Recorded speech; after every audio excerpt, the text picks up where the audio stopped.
নমস্কার বন্ধুরা, mixed fusion সোমার পাকশালায় আপনাদের সবাইকে স্বাগত। আজকে আমি ক্ষীরের মালপোয়া এই রেসিপিটি আপনাদের সাথে শেয়ার করব। এটি আমি জন্মাষ্টমীর দিন বানিয়েছিলাম, কিন্তু আপনাদের সাথে শেয়ার করতে পারিনি, তার জন্য খুবই দুঃখিত।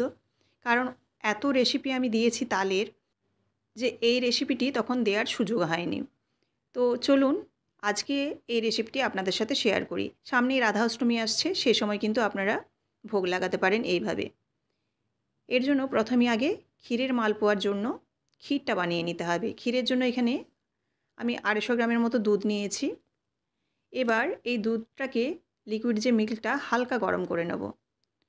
এটা এমনিতেই ফুটানো আছে দুধটা। হালকা গরম করে নেওয়ার পর তারপর এর মধ্যে দিয়ে দিচ্ছি হাফ কাপের একটু বেশি গুঁড়ো দুধ। গুঁড়ো দুধটা চাইলে আপনারা এর থেকে পরিমাণে বেশিও দিতে পারেন, কারণ এখানে গুঁড়ো দুধটা দিলে খুব তাড়াতাড়ি ক্ষীর বা খোয়া যাই বলুন না কেন এটা রেডি হয়ে যাবে। গুঁড়ো দুধটা দিলে খুব তাড়াতাড়ি ঘন হয়ে যাবে, যার ফলে ক্ষীরটা খুবই তাড়াতাড়ি রেডি হয়ে যাবে। এবার খুব ভালোভাবে দেখুন নাড়াচাড়া করে নিয়েছি আর ফুটে গেছে। এবার কিন্তু ক্ষীর প্রায় রেডি হয়ে গেছে। আর এই যে মালপোয়ার ক্ষীর, এই ক্ষীরটা কিন্তু খুব একটা শুকনো হবে না, এরকম একটু লিকুইড থাকবে। তো সেই কারণে এখন আমি এর মধ্যে মিষ্টির জন্য চিনি ব্যবহার করছি। চিনি দিয়ে দিচ্ছি। চিনিটা পরিমাণ মতো দেবেন, যেরকম মিষ্টি খাবেন। তো মালপোয়া এবং মিষ্টি জাতীয় জিনিসে একটু চিনি বেশি হলেই কিন্তু বেশ ভালো লাগে। এবার চিনিটা গুলে যাওয়া পর্যন্ত অপেক্ষা করতে হবে। আরও মিনিট 2-3 ভালোভাবে ফুটিয়ে নিলে রেডি হয়ে যাবে ক্ষীর। এদিকে আমি মালপোয়ার ব্যাটারটা তৈরি করে নিচ্ছি। এর জন্য বড় কাপের 1 কাপ ময়দা নিয়েছি, আর এর সঙ্গে ওই কাপেরই হাফ কাপ সুজি দিয়ে দিলাম। এবার এর মধ্যে দিচ্ছি গুঁড়ো দুধ হাফ কাপের মতো। এখানে মোটামুটি বড় চামচে 4 চামচ দিয়ে এবার এর মধ্যে দিয়ে দিচ্ছি পরিমাণ মতো চিনি। চিনিটা খুব একটা বেশি না দিলেও চলবে, আর চিনি যদি একবারই কম দেন তাতেও কিন্তু অসুবিধা হবে না, যেহেতু এগুলো রসে ডুববে। তাছাড়াও ক্ষীর আছে, ক্ষীরের মিষ্টতা থাকবে। চিনিটা আপনারা আপনাদের মতো দেবেন। প্রথমে আমি জল দিয়ে খুব ভালোভাবে এই ব্যাটারটা রেডি করে নিচ্ছি। তারপর এর সঙ্গে কিন্তু দুধও দেব। জল এবং দুধের সংমিশ্রণে এই ব্যাটারটা আমি রেডি করছি। আপনারা চাইলে শুধু জল দিয়েও করতে পারেন, যেহেতু গুঁড়ো দুধ দিয়ে আছে সেহেতু কিন্তু লিকুইড মিল্ক আর না দিলেও চলবে। এবার আমি দুধটা দিয়ে দিচ্ছি। দুধ দিয়ে খুব ভালোভাবে একটা মোটা ব্যাটার তৈরি করে নেব। এখানে যদি আপনারা 1 চিমটে লবণ দিতে চান তো দিতে পারেন। পুজোর জন্য আমি বানিয়েছিলাম, সেজন্য কিন্তু আমি লবণ ব্যবহার করিনি। এবার দেখুন দুধটা দেওয়ার পর খুব ভালোভাবে গুলে নিয়েছি আর একটু ফেটিয়ে নিচ্ছি। এটা যদি 1 থেকে 2 মিনিট ফেটিয়ে নেওয়া যায় তাহলে কিন্তু খুব ভালো ফ্লফি হবে আর মালপোয়াগুলো খুব ভালো ফুলবে। খুব ভালোভাবে মিশিয়ে নিয়েছি। এটা এবার 10 থেকে 15 মিনিটের মতো আমি ঢেকে রেখে দেবো, যাতে সুজিটা নরম হয়ে যায়।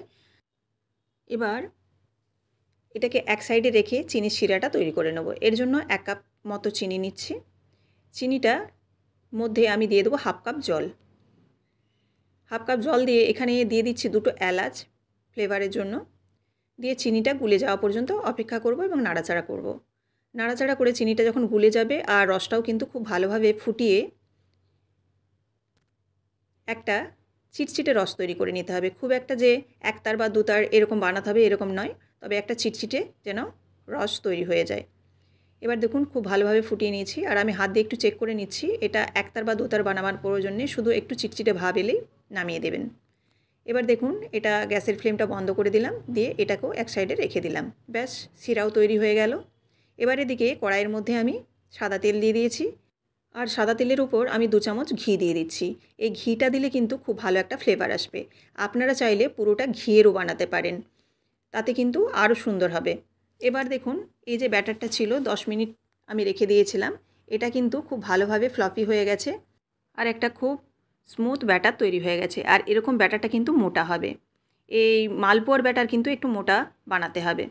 এবার এদিকে দেখুন সাদা তেলের মধ্যে আমি যে ঘি দিয়ে দিয়েছিলাম সেটাও গরম হয়ে গেছে, সাদা তেল ঘি। এবার এর মধ্যে 1 ডাবু করে ব্যাটার নিয়ে ওই গরম তেলের মধ্যে দিয়ে দিতে হবে।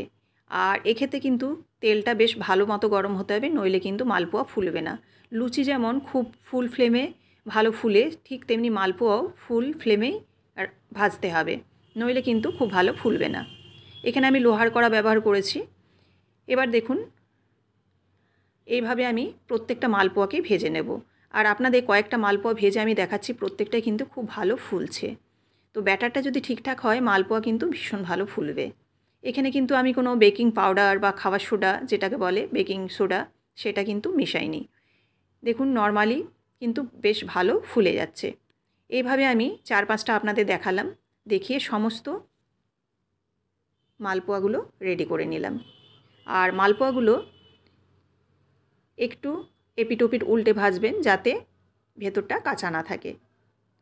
ব্যাস সমস্ত মালপোয়া ভেজে নিয়েছি আর মালপোয়াগুলো দেখুন রেডিও করে নিয়েছি সব কিছু।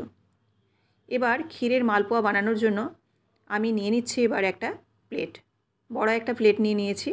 এবার এর মধ্যে 1 চামচ করে প্রথমে এই ক্ষীরটা দিয়ে দিলাম। ক্ষীরটা দেওয়ার পর এর উপরে আমি যে মালপোয়াগুলো আছে যেগুলো ভেজে রাখলাম সেগুলোকে চিনির শিরাতে এবার ডুবিয়ে নেব। চিনির শিরাতে ডুবিয়ে নেওয়ার পর এবার এই ক্ষীরের উপরে একটা একটা করে বসিয়ে দেব। এরকমভাবে এই রসে দিয়ে দিয়ে ক্ষীরের উপর বসিয়ে দেব আর উপরেও খুব কম করে ক্ষীর দিয়ে দেব।